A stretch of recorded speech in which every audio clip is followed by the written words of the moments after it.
नमस्कार. साप्ताहिक विवेकच्या संस्कृती रंग कार्यक्रमात मी अश्विनी मयेकर तुम्हा सर्वांचं स्वागत करते. साडी आजही अनेकींचा आवडता वस्त्र प्रकार. अत्याधुनिक पेहरावांनी आपला वॉर्डरोब कितीही भरलेला असला तरी आजही साडीला कपाटात आणि बाईच्या काळजात विशेष राखीव जागा असते. साडीचं दुकान मग ते थेट भेट देण्याचं असो किंवा ऑनलाईन खरेदी असो, ते दिसलं की हौशी बाईची पावलं हमखास तिथे रेंगाळतात. सहज बघायला म्हणून आत शिरलेली बाई एखादी तरी साडी घेऊनच बाहेर पडते. मग एखादी चोखंदळ अभिजात परंपरेची चाहती असलेली व्यक्ती जर साडी विणण्याच्या उद्योगात शिरली तर हा व्यवसाय एका वेगळ्या उंचीवर पोहोचतो. अशाच एका व्यक्तीची आज आपण संस्कृती रंगमध्ये भेट घेणार आहोत. जुन्या वैशिष्ट्यपूर्ण साड्यांचं पुनरुज्जीवन करणारे, त्यांच्याकडे अनेकांचं लक्ष वेधून घेणारे सोलापूरचे विनय नारकर हे आजचे आपले पाहुणे आहेत. चंद्रकळा, जोट हे साड्यांचे प्रकार आजच्या स्त्री वर्गाला माहिती झाले ते विनयजींमुळे. बंगळुरूच्या नॅशनल लॉ स्कूल मधून मास्टर्सची डिग्री घेतलेल्या विनयजींनी त्या क्षेत्रात समोर असलेल्या संधी नाकारत अगदी वेगळीच वाट निवडली. ती म्हणजे महाराष्ट्रातल्या विस्मृतीत गेलेल्या हातमागावरच्या साड्यांचं पुनरुज्जीवन करण्याची. गेली 10 वर्षाहून अधिक काळ या व्यवसायात असलेल्या विनयजींची आणि त्यांच्या विनय नारकर या ब्रँडची दर्दी ग्राहकांच्या मनात एक वेगळीच ओळख निर्माण झाली आहे.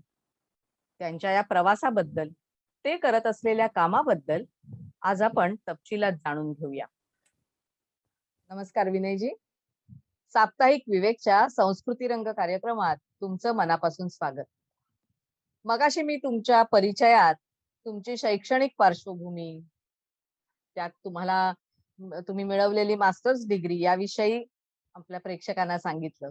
इतकं उत्तम आणि उत्तम लॉ कॉलेज मधून शिक्षण झाल्यानंतर इतकी वेगळी वाट तुम्हाला का निवडावीशी वाटली, हा माझ्यासह बघणाऱ्या अनेकांच्या मनातला प्रश्न असेल. त्यांनीच सुरुवात करूया. सर्वांना हा प्रश्न प्रत्येक मुलाखतीमध्ये आणि प्रत्येक ठिकाणी हा पहिला प्रश्न असतोच. तरी मला ते सांगावंच लागतं, कारण जो थोडासा महत्वाचा भाग आहे. मी जसे तुम्ही ओळख करून दिलेलीच आहे, त्यामुळे मी जास्त पार्श्वभूमी सांगत नाही. पण मी लॉ प्रॅक्टिस मुंबई उच्च न्यायालयात करत असताना, कॉर्पोरेट लॉयर होतो, तिथे करत असताना सोलापूरमध्ये मी विकेंड्सना जसं घरी यायचो. सोलापूरमध्ये काही विणकर आहेत, खूप वर्षांपासून आहेत, आता खूप कमी विणकर राहिले. त्यांच्याशी माझा संपर्क झाला योगायोगाने. मला तशी टेक्सटाईलची आवड होती. आम्ही जिथं जायचो फिरायला, तिथून काही ना काही त्या भागातलं टेक्सटाईल, साडी असं घेऊन येणे हे आमचा एक आवडीचा भाग होताच. आणि त्या दरम्यान जेव्हा माझ्या विणकराशी भेट झाली, त्याला मी सांगितलं की माझ्यासाठी 1-2 साड्या तू विणून दे. तो म्हटलं असं नाही करतायत, 1-2 साड्या अशा होत नाही. मी म्हटलं काय लागेल तो खर्च ठेवतो, पण तू मला मी पाहिजे तशी मला तू बनवून दे साडी, रंग वगैरे. बरंच ते सतत त्याच्यासोबत त्याचा पाठपुरावा केल्यानंतर त्यांनी 1-2 साड्या बनवल्या. आणि ते बनवल्यानंतर मला वाटलं की अरे हे छान आहे, हे बाकीच्या लोकांनाही आवडलं. माझ्या मित्रमंडळीमध्ये, माझ्या बहिणींमध्ये त्या लोकांनी मला मग साड्यांची ऑर्डर दिली, माझ्यासाठी पण बनव. मग तसं थोडं थोडं बनवायला लागलं. मग त्या ऑर्डर्स वाढल्या आणि मग दरच विकेंडला येणं हे होत गेलं. आणि मग असं खूप ऑर्डर झाल्या एका क्षणी.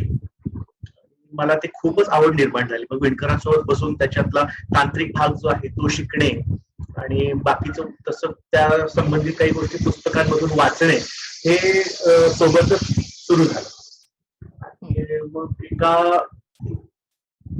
एक छोटासा इव्हेंट आहे, पण तो फार महत्वाचा आहे या सगळ्या प्रवासामधला. मी सोलापूरमध्ये एक आंतरराष्ट्रीय चित्रपट महोत्सव भरविण्यात आला होता.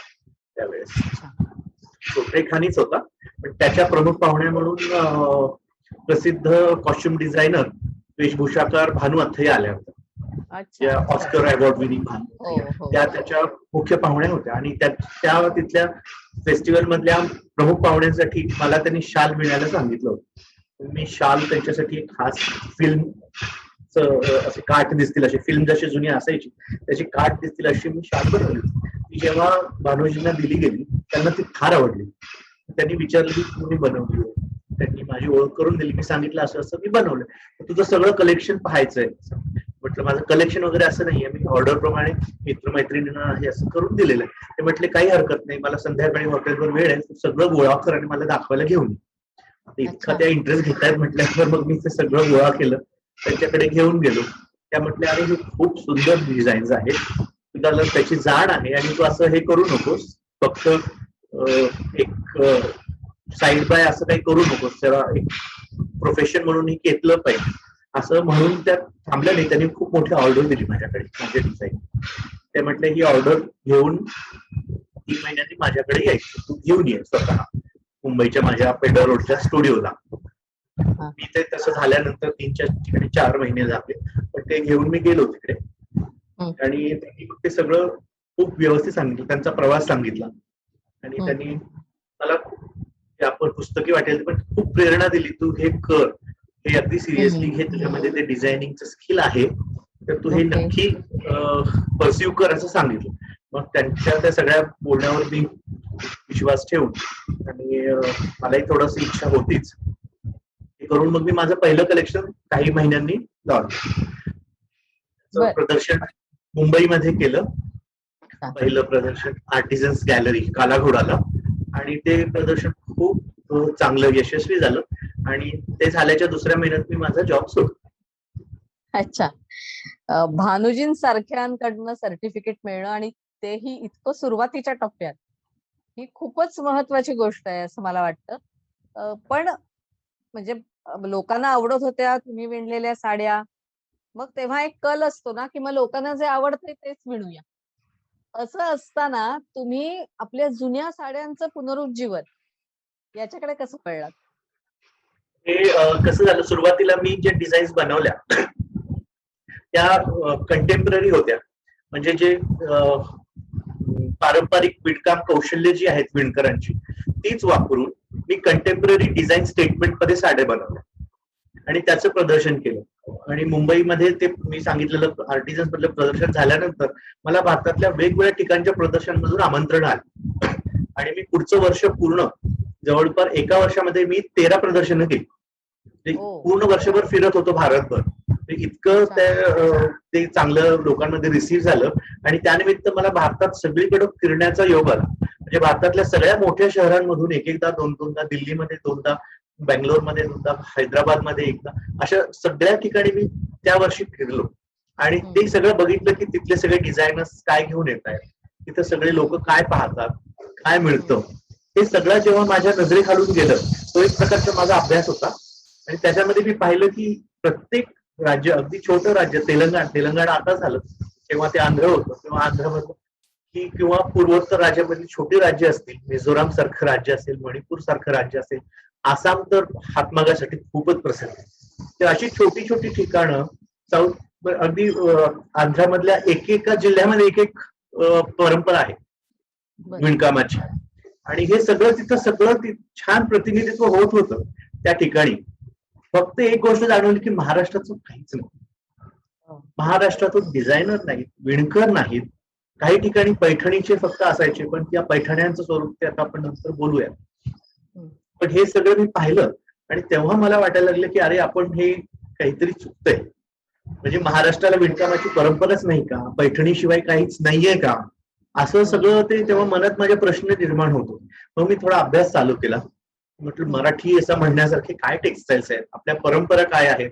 आणि मजा म्हणजे जे वाचायला गेलो तो वाचण्यासाठी मराठी अशा जे विणकाम कौशल्यावर किंवा आपल्या वस्त्र परंपरांवर असं काही लिखाणच नाही, हे त्यावेळेस लक्षात आलं. मग हा मुळातच सगळा अभ्यास करण्याचं हे होतं. मग त्यात काही दिवस गेले ते अभ्यास करताना. मग मी सोलापूरचाच असल्यामुळं इथे आम्ही जास्तीत जास्त साड्या बघितल्या होत्या म्हणजे इरकली साड्या बघितलेल्या लहानपणापासून, कारण सोलापूर ही इरकल साड्यांची खूप मोठी बाजारपेठ होती आणि आहे.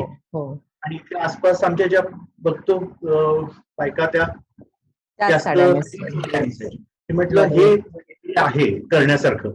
मग तेव्हा लक्षात आलं की हे फक्त कामकऱ्यांपुरतं मर्यादित आहे या साड्या. सध्या शेतकरी किंवा कष्टकरी ह्याच स्त्रिया या साड्या नेसतात. मग त्याची कारणं जाणून घेतली, त्याच्या परंपरा जाणून घेतल्या, त्याच्यामध्ये काय बदल झाले हे जाणून घेतले. तर सध्या त्याच्यामध्ये खूप सिंथेटिक वापरलं जातं, बरंच हे यंत्र मागावर बनतात. मग ह्याचं मूळ स्वरूप काय होतं आणि त्याच्यामध्ये थोडे समकालीन बदल करून मी त्याच्यावरचं कलेक्शन बनवलं. म्हणजे त्याच्यातल्या पण खूप लुप्त झालेल्या काही काठाच्या नक्षी होत्या त्या मी परत आणल्या आणि एक दिमागदार त्याचं लॉन्चिंग झालं.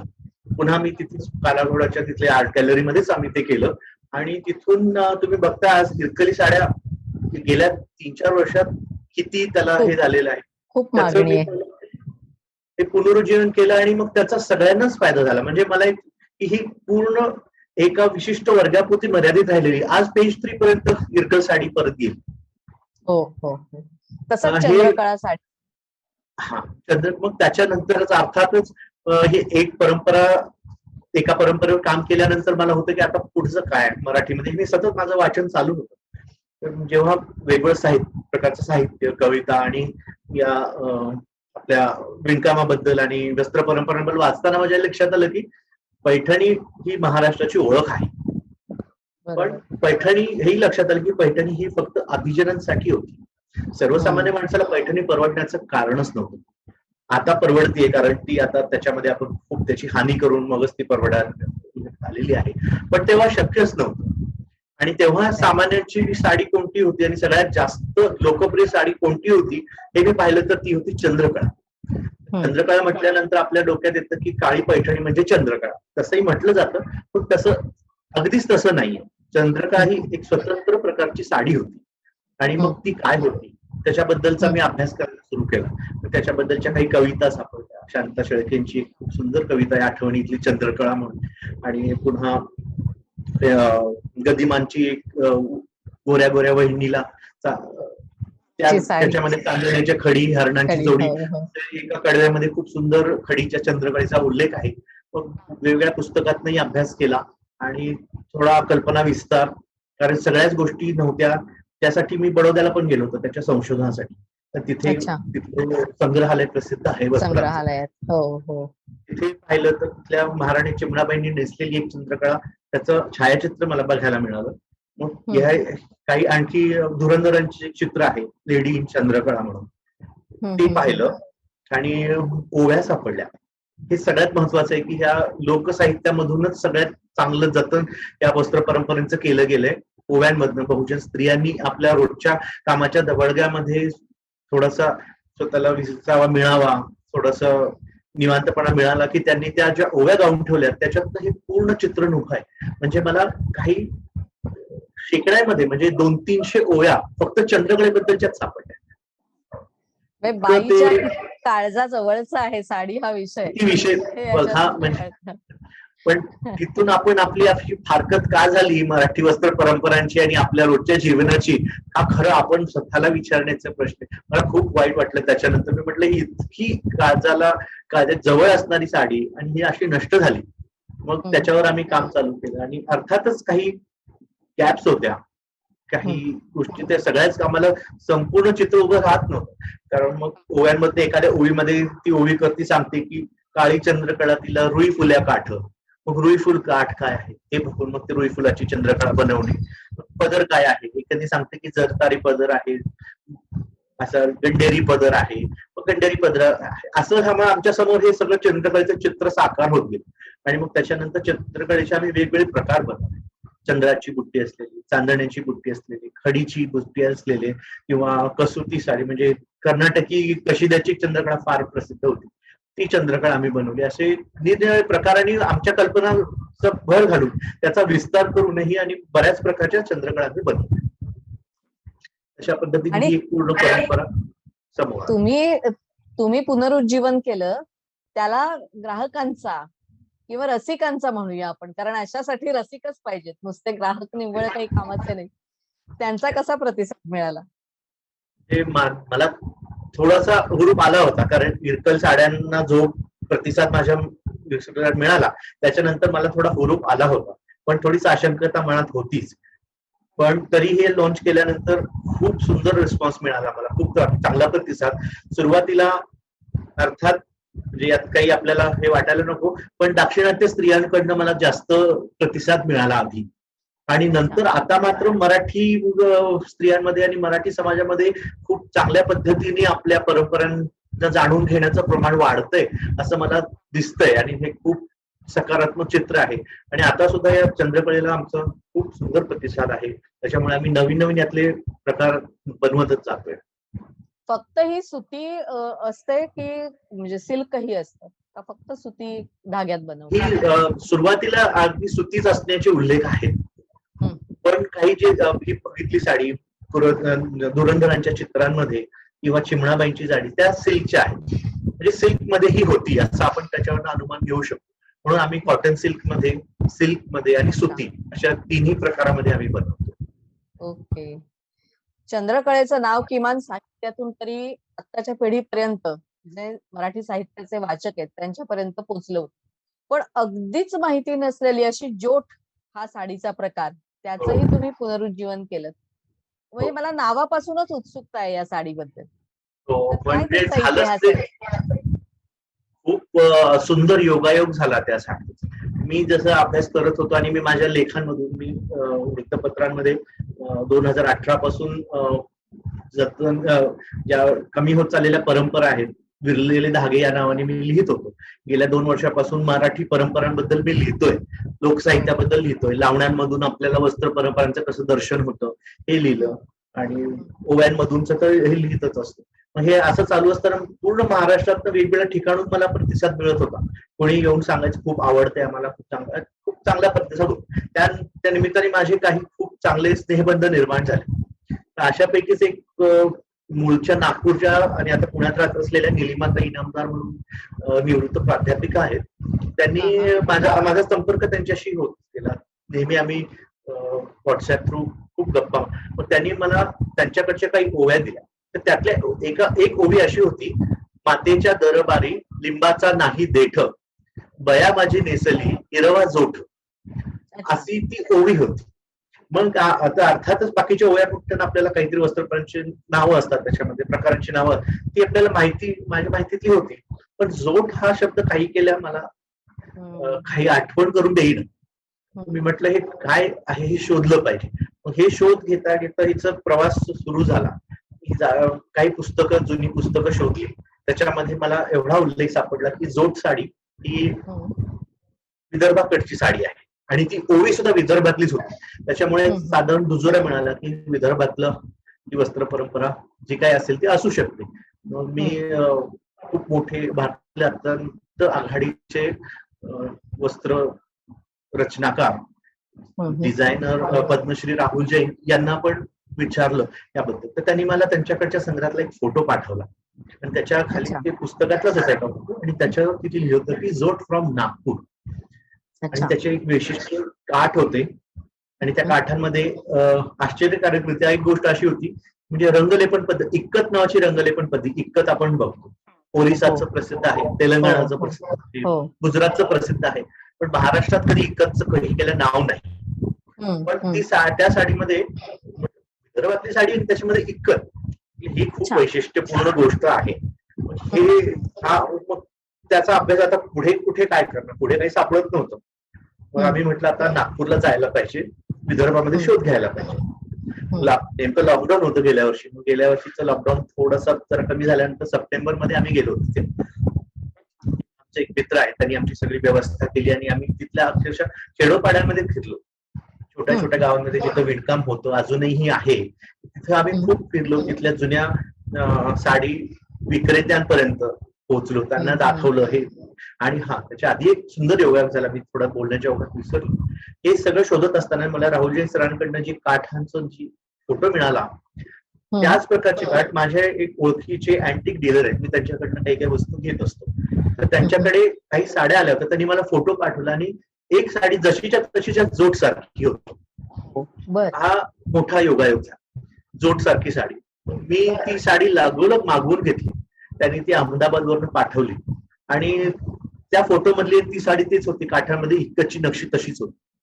अच्छा. म्हटलं हा खूप शुभ योग दिसतोय आपल्याला, या निमित्ताने ही लगेचच साडी आपल्यापर्यंत आली. मग ती साडी घेऊन आम्ही विदर्भात गेलो, त्या लोकांना दाखवली. मग काही विक्रेत्यांकडनं कळालं की ही जोड साडी आहे. त्यांनी कन्फर्म केलं लगेचच. इंद्रायणी हँडलूम्स म्हणून खूप मोठी संस्था आहे नागपूरमध्ये, जी हो हो अनेक वर्ष हातमागामध्ये विणकरांसोबत काम करते, त्यांना काम देते, त्यांचं काम लोकांपर्यंत पोहोचवते. खूप चांगलं विक्रीचं त्यांचं काम आहे आणि जतन करण्याचं. तर त्यांच्याकडे गेलो का त्यांचा खूप मोठा इतिहास आहे, त्यांना माहिती आहे. तर त्या लोकांनी साडी बघितल्या ओळखली. ते म्हटले ही जोड साडी आहे, तुम्हाला कशी काय मिळाली, किती वर्ष आमच्या विस्मरणात गेली, आम्हाला सुद्धा लक्षात नव्हतं या साडीबद्दल. मग मी त्यांच्याकडनं त्याच्या स्वरूपाविषयी माहिती दिली, कुठं विणली जाते विचार. त्यांनी सांगितलं की हे जे इतकंच काम आहे त्याला त्यांच्या तिकडच्या बोलीभाषेमध्ये चुटकी म्हणतात. तर ही चुटकी आम्ही आमच्या इथेच बनवत होतो, नागपूरमध्येच बनत होती. त्यांनी मग काही खेडेगावांची नावं आम्हाला सांगितली, ती खेडेगावं आणि त्याच्यामध्ये अचलपूरचंही नाव. आम्ही सगळी खेडेगाव फिरलो, पण ह्याचा काही पत्ता नाही लागला जोड साडीचा. शेवटी फक्त राहिलं अचलपूर. अचलपूर काय राहिलं कारण ते थोडस लांब होतं, शेवटी ठेवलं होता. मग अचलपूरला आम्ही गेलो. तिथे विणकरांची एक कुटुंब आहे विणकरांचं, त्यांना भेटलो, त्यांना दाखवली साडी. ते म्हटले अरे ही खूप सुंदर, खूप जुनी साडी आहे, 70-80 वर्षांपूर्वीची साडी आहे. ते लोक सतरंजी विणतात. तिथे तडव म्हणून एक सुंदर प्रकारची सतरंजी विणली जाते. आता तीच शिल्लक आहे, साड्या सगळ्या नष्ट झाली तिथली परंपरा. मग त्यांनी मला तिथले जुने कोष्टी समाजाचे जे विणकर आहेत, त्यांचे जे नेते आहेत, ते नगराध्यक्ष, त्यांची आम्हाला भेट करून दिली. त्यांनी आम्हाला खूप माहिती दिली की ह्या साडीबद्दल. ते म्हटले ह्या माझ्या घरात ही विणली जायची ही साडी. ही आपल्याला 1947च्या दरम्यान या साडीचा इतका बोलबाला होता की रात्रंदिवस ती साडी विणली जात होती. म्हणजे रात्री 2-2 वाजेपर्यंत विणकरांना काम करावं लागायचं, इतकं त्याचे डिमांड होता. आणि दर बुधवारी आणि दर शनिवारी त्याचा बाजार भरायचा अचलपूरमध्ये. तो किती वाजता, तर पहाटे 4:30 वाजता. म्हणजे देशोदेशची आसपासचे, म्हणजे अगदी बांगला किंवा तेव्हा तो भारताचाच भाग होता. कराची पासून तिथे व्यापारी यायचे, तिथे एक दिवस मुक्काम करायचे. पहाटेच्या बाजारामध्ये तो बाजार 4:30 ते 6-6:30 पर्यंत 2 तासामध्ये साधारण 2000 लुगडी विकली जायची. आणि त्या 2 तासानंतर एक लुगडं आपल्याला त्या बाजारात दिसायचं नाही. इतकी वैभवशाली परंपरा ती होती. त्यांनी हेही सांगितलं की खूप ठेवणीतली साडी म्हणून आम्ही ही वापरली जायची, सगळ्या कम्युनिटीज वापरायच्या, किंवा ही अशी एका विशिष्ट कम्युनिटीसाठी नव्हती साडी, सगळ्या कम्युनिटी साडी वापरायची. अशी खूप रोचक माहिती आम्हाला तिथून मिळाली. आणि तिथून मी त्यांना फक्त एक विनंती केली की ही साडी विणलेले कोणी विणकर असतील तर मला त्यांची भेट तेवढी घडवून आण. हे सगळं आम्ही याचं डॉक्युमेंटेशन केलं, सगळं चित्रण केलं, त्याची फिल्म पण बनवली, युट्यूब आहे याची फिल्म. त्यांना मी सांगितलं की हे विणकर आहेत, त्यांना आम्हाला कुणी वयोवृद्ध असतील तर त्यांना भेट घडवून आण. तर ते एका कांबळे म्हणून एक विणकर होते, त्यांच्याकडे घेऊन गेले. 85 काहीतरी वय आहे आजोबांचं. आणि ती साडी बघितल्यावर त्यांना अक्षरशः ही वॉज ओव्हरवेल्ड, अत्यानंद झाला त्यांना. ते इतके खुश झाले, म्हटले ही मी साडी विणलेली आहे, माझ्या घरात विणलेली आहे. त्याच्या स्वरूपाबद्दल त्यांनी माहिती दिली, साडी कशी होती, काय होती. ते म्हटले अजूनही तुम्ही मला जर सगळं हे केलं तर मी माझ्या मुलाला शिकवेन आणि ही पुन्हा मला करायला खूप आवडेल. असं सगळं ते मजेशीर सगळा योगायोग होत गेला. अतिशय हृदय प्रसंग आहे हा सगळाच. अगदीच. आणि तो योगायोगाने सगळा टिपला गेला आहे कॅमेऱ्यामध्ये, आणि ते खूप छान ते सांगते. आणि मग ते आम्ही ठरवलं की हे करायचंच. खूप तेही अवघड होतं कारण इतकं आता महाराष्ट्रात बनत नाही. मी माझ्या विणकरांकडनं मग ते पोचमपल्लीवरनं ते बनवून आणलं, इतकची छोटी पट्टी, आणि ती फिक्स करणे हातमागावर आपल्या, ते आव्हानात्मक काम होतं. ते बरंच टेक्निकल भाग आहे, तो आपण आता नको घ्यायला, पण ते बऱ्याचशा प्रयत्नांनी ती साडी आम्ही बनवू शकलो. मग आता जोड प्रकारातल्या साड्या तयार व्हायला लागल्या तर इकडे तयार व्हायला लागले. त्यातले 2-3 डिझाईन्स आम्ही आता प्रॉपरली व्यवस्थित आम्ही ते प्रचलित केलेत आणि चालू आहे त्याचं उत्पादन. आपण इरकल बद्दल बोललो, म्हणजे तिथून तुमचं पुनरुज्जीवनाचं काम सुरू झालं, चंद्रकळे विषयी आणि अगदी अलीकडच्या जोट बद्दल बोललो. मध्ये अजूनही काही आहेत असे साड्यांचे प्रकार की ज्यांचं तुम्ही पुनरुज्जीवन केलं? त्यामध्ये महत्वाची एक आहे ती आमच्या सोलापूरची साडी. सोलापूरला कोंडी चिक्की म्हणून एक साडी खूप प्रसिद्ध होती. मी जिथं प्रदर्शनासाठी जायचो, मी कुठला आहे असं विचार बोलणं झालं की ते म्हणायचे तुमच्या सोलापूरची साडी कुठे आहे. मला कळालं की ती दिल्लीपर्यंत ती साडी प्रसिद्ध होती, मला माहित नव्हतं हे. अर्थात इथे कोणालाही माहिती नाही. मग त्या साडीच्या मी काही विणकर शोधले. तशा प्रकारची साडी अजूनही तिथे चालू आहे, पण ही साडी कोळी समाजासाठी, मुंबईला कोळी समाजासाठी ही आठवारी साडी बनते. कोंडी चिक्कीच आहे, पण ह्याच्यामध्ये सुती नाहीये, हे सगळं सिंथेटिक मिक्स झालेलं आहे त्याच्यामध्ये, आणि वेगळेच रंग आहेत. मग मी त्याच्यामध्ये आपले मराठी रंग जे पारंपरिक आहेत त्या रंगांमध्ये आणि पूर्ण सुतीमध्ये ती साडी बनवली, ती सुद्धा आम्ही लॉन्च केली. त्याचा वा. सुद्धा खूप चांगला प्रतिसाद त्याचाही आम्हाला मिळाला. आणि बाकीच्या परंपरांमध्ये आम्ही महेश्वरला पण काही साड्या आम्ही बनवतोय, काही जुनी डिझाईन्स आहेत डेक्कन एरियामधले, सातारचे काही डिझाईन्स आहेत आणि आपल्या विदर्भातले काही डिझाईन्स आहेत. याचं सुद्धा आम्ही पुनरुज्जीवन करून महेश्वर ही सुद्धा एक मराठी परंपराच आहे, अहिल्यादेवींनी सुरू केलेली. तर ती त्यामध्ये सुद्धा जरी आताच्या मध्य प्रदेशमध्ये असलं तरी तो डेक्कनचा भाग आहे, साडीचं स्वरूप मराठीच आहे. तर तिथे सुद्धा काही आम्ही डिझाईन्स बनवले. आणि ते विदर्भात गेलेलो असताना, विदर्भात एक आता आपल्याला माहितीये की विदर्भ म्हटलं की सगळ्यात टसर साड्या आपल्या डोळ्यासमोर येतात हातमागाच्या, कारण तिथे सुती होतो मेन. कारण भारतातल्या सुताचं पीक येण्यामध्ये विदर्भ हा सगळ्यात मोठा भाग आहे. सगळ्यात जास्त पीक विदर्भातनं यायचं, त्याच्यामुळे साहजिकपणे तिथे सुती साड्या बनायच्या. पण नंतर त्याची मागणी कमी झाली, आपण मिलमेड साड्यांकडे वळलो, आपल्याला सिंथेटिक साड्या आवडायला लागल्या आणि स्वस्त साड्यांकडे आपला ओढा वाढला. त्याच्यामुळे जे काही नुकसान झालं आणि ब्रिटिशांनी आपल्या परंपरांचं आतोनात नुकसान केलं, तर त्याच्यामध्ये बऱ्याच गोष्टी गेल्या. तर त्याच्यामध्ये ह्या विदर्भातल्या सुती साड्यांची पण खूप संख्या रोडावली. मग आम्ही तिथले काही विणकर शोधून आम्ही तिथं सुती साड्यांचं पण, त्या विदर्भातल्या नागपूरच्या आणि त्या भागातल्या ज्या सुंदर सुती साड्या होत्या त्याचे पुनरुज्जीवन केलं आणि त्या सुद्धा मी आता प्रोडक्शन मध्ये आहेत त्या साड्या. ओके. आता हे सगळं तुम्ही जे केलं आहे, विचार तुमचा, पण तुम्हाला त्या त्या ठिकाणचे विणकर याच्यासाठी गरजेचे आहेत.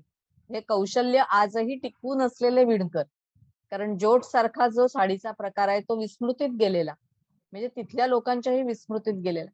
तर ही विणकरांची टीम कशी उभी केली या सगळ्यासाठी तुम्ही? सगळीकडे एका कामाचा व्याप सगळीकडे आणि विणकर शोधणे त्यांच्याकडनं उगवणे हे एकीकडं हे इतकं अवघड होतं. सुरुवातीला मी सोलापूरमध्ये काम सुरू केलं, पण सोलापूरमध्ये सुरू केल्यानंतर मला जे काही वेगळ्या गोष्टी करायच्या होत्या त्या बाबतीत सोलापूरच्या विणकरांचं काही मला सहकार्य मिळेल असं झालं. कारण त्यांना त्यांच्या रुटीन कामामध्ये बदल करायचा नव्हता. त्यांना दोष देण्यात अर्थ नाही, त्यांना ते सगळं अडॉप्ट करणं नव्हतं शक्य. मी माझ्या दृष्टीने प्रयत्न केले, काही गोष्टी तांत्रिक बदल करावे लागत होते हातमागामध्ये, पण इथे ती सोय नाहीये. कारण हे सगळे जे सोलापूरचे विणकर आहेत ते तेलंगणा आणि गद्वाल भागातनच इकडे स्थलांतरित होऊन आलेले विणकर आहेत. मग मी प्रत्येक या तांत्रिक गोष्टीसाठी त्यांना सिल्कसाठी सुद्धा गद्वालवरच अवलंबून राहावं लागतं. मग मी विचार केला, इथं उभं थांबून सोलापूरमध्ये गद्वालवरनं सारखी मदत घेण्यापेक्षा आपण गद्वालच जाऊयात. गद्वाल तेलंगणामध्ये आहे, पण तिथले बहुतांशी विणकर मराठी आहेत. आता त्यांची मराठी थोडीशी बदललेली आहे, तेलुगू आणि मराठी मिश्रित अशी ती भाषा बोलतात, पण ते मूळचे मराठी स्वकोण साळी समाजाचे विणकर आहेत. तर त्यांच्यासोबतही मी तिथल्या आणि तिथल्या लोकल विणकर अशाच त्यांच्यासोबत मी हळूहळू काम सुरू केलं. हळूहळू म्हणजे असं झालं की ते मी गेल्यानंतर ते मला ओळखत नाहीत, मला त्याचं काही त्यांच्या समाजाचं जसं बॅकग्राऊंड असतं तसं नाहीये, मला त्यांची भाषा बोलता येत नाहीये, डिझाईनची माझ्याकडे डिग्री नाहीये.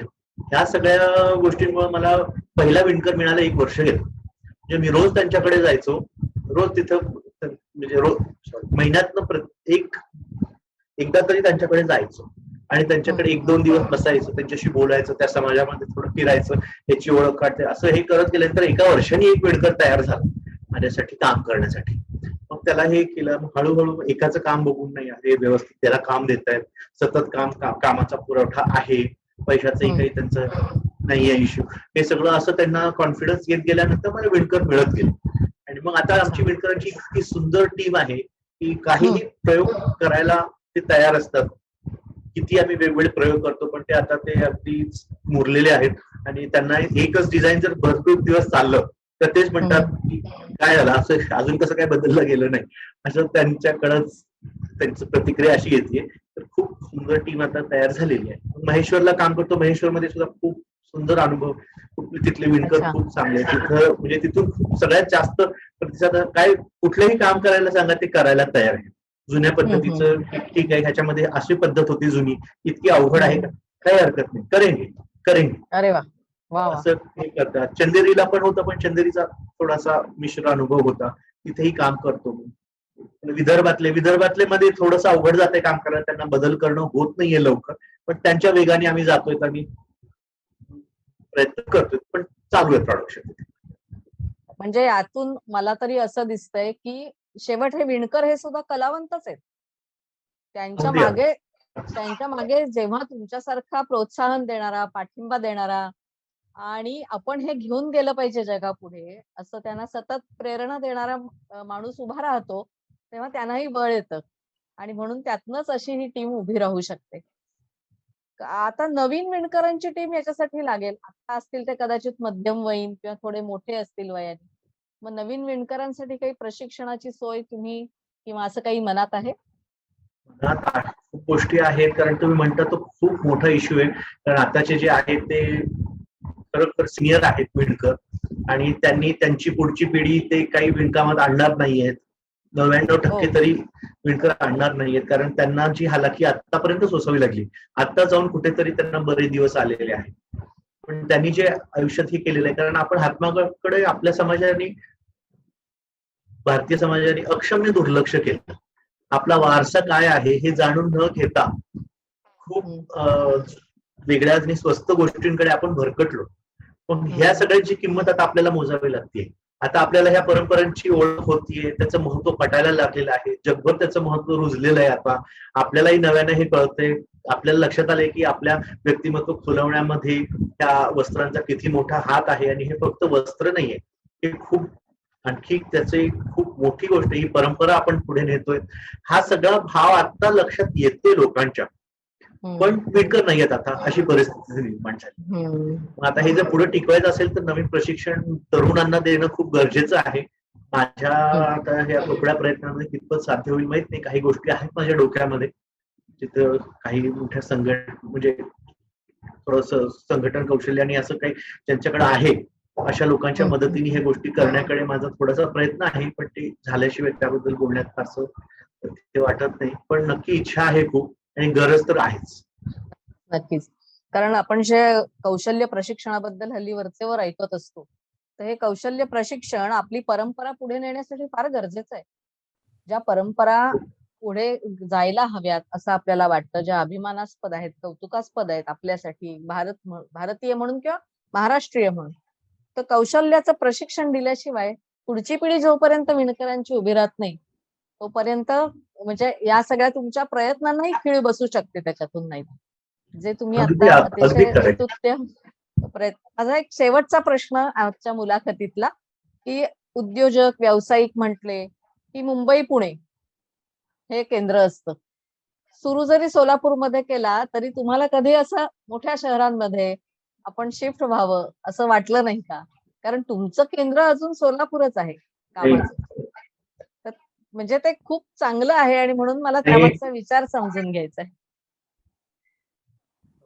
हे कसं झालं, आता मी जेव्हा जॉब सोडला, तुम्ही मला सांगितलं मी, तेव्हाच आम्ही सोलापूरमध्ये शिफ्ट होण्याचा निर्णय घेतला, कारण मला विणकरांच्या जवळ राहणं गरजेचं होतं. हम्म. आणि मुंबईचं एक आहे, म्हणजे आहे आता ठीक आहे, मुंबईमध्ये राहायचं झालं तर कमर्शियल तुम्हाला व्हावं लागतं. तिथले खर्च तुम्हाला पहिल्यांदा सगळे, जर तुम्हाला हो, हो. दुकान तिथे जर सुरू करायचं असेल, एखादा आउटलेट सुरू करायचं असेल, तर त्याचा महिन्याचा तुमचा खर्चच इतका वाढतो की मग तुम्हाला इकडच्या गोष्टींकडे तितका वेळ द्यायला जमेल की नाही ही शंका निर्माण होते. मग मला मला असं होतं की मला कामावर खूप लक्ष द्यायचंय. आणि आजकाल तुम्ही तसं जर म्हणालात की ऑनलाईनचा एवढा सुंदर प्लॅटफॉर्म आपल्या हातात आहे, हो. प्रदर्शनं होतात. माझी आता सिंगापूरमध्ये आम्ही एक फ्रँचायझी केली आहे, तिथे साड्या चांगल्या विकल्या जातात. दुबईमध्ये प्रदर्शनं होतात. सगळ्या जगभर जातात. माझ्या जवळपास सगळ्या वेगवेगळ्या देशांमध्ये जिथं भारतीय आहे तिथं साड्या जातात माझ्या. USA आहे, UK आहे, तिथं सोलापूरमध्ये बसून मी पूर्ण जगाची व्यापारशी संबंध ठेवू शकतो. आणि इथे मला सोलापूर सारख्या ठिकाणी वेळ खूप चांगला मिळतो. इथे प्रवासाचा वेळ, अनावश्यक वेळ जातो, वाया जो जातो मोठ्या शहरांमध्ये, तो इथे जात नाही. तिथे शांतता तशी खूप आहे, प्रदूषण मुक्त वातावरण आहे इथे, आणि खूप ऍडव्हान्टेजेस आहेत. अगदी सगळ्यांनी मोठ्या शहरांमध्ये जायला पाहिजे, हा जो भ्रम आहे हे बहुतेक करोनाने बहुतेक जणांचा दूरही केला असेल. तर वर्क फ्रॉम होम करता जाणीव झाली की आपण हे एवढं इन्फ्रास्ट्रक्चर उभं केलंय, हा दिखाऊपणाचाच भाग होता की काय, असंही आता वाटायला लागले. त्याच्यामुळे पण मला हे, आणि माझ्या पत्नी आम्हाला पहिल्यापासून मुंबईची आहे, पण तिला अच्छा. सुद्धा सोलापुरात आल्यानंतर खूप चांगलं वाटलं. स्वतःबद्दल स्वतःचा चांगला वेळ काढू शकतो आपण, हम्म. हम्म. बाकीच्या आवडी जोपासू शकतो, एवढा वेळ इथे असतो.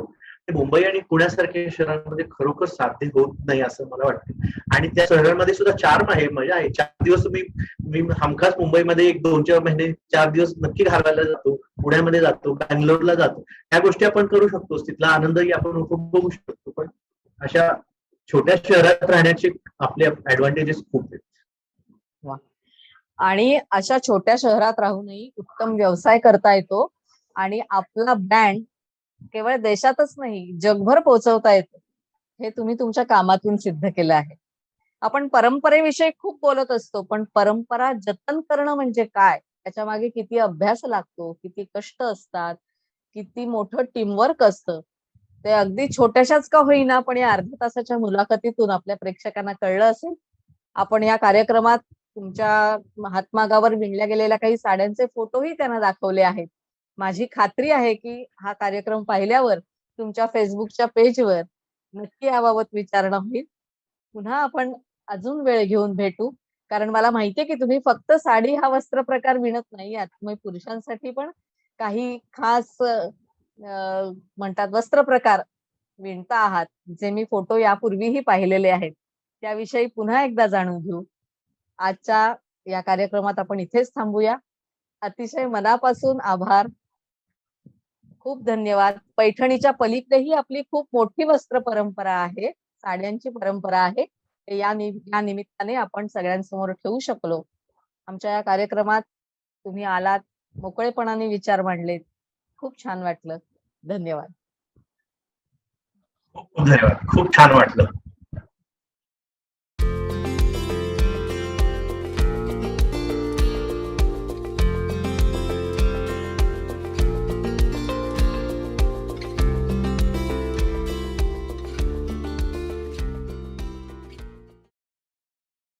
प्रखर राष्ट्रवादाची परखड अभिव्यक्ती, साप्ताहिक विवेकची हीच रीती. विषयाचं नाही त्याला बंधन, ध्यास एकच समाज प्रबोधन. या अमृत महोत्सवी विचार यात्रेत डिजिटली सहभागी व्हा. विवेकची वेबसाईट, फेसबुक पेज आणि यूट्यूब चॅनल आजच लाईक करा, शेअर करा, सबस्क्राईब करा.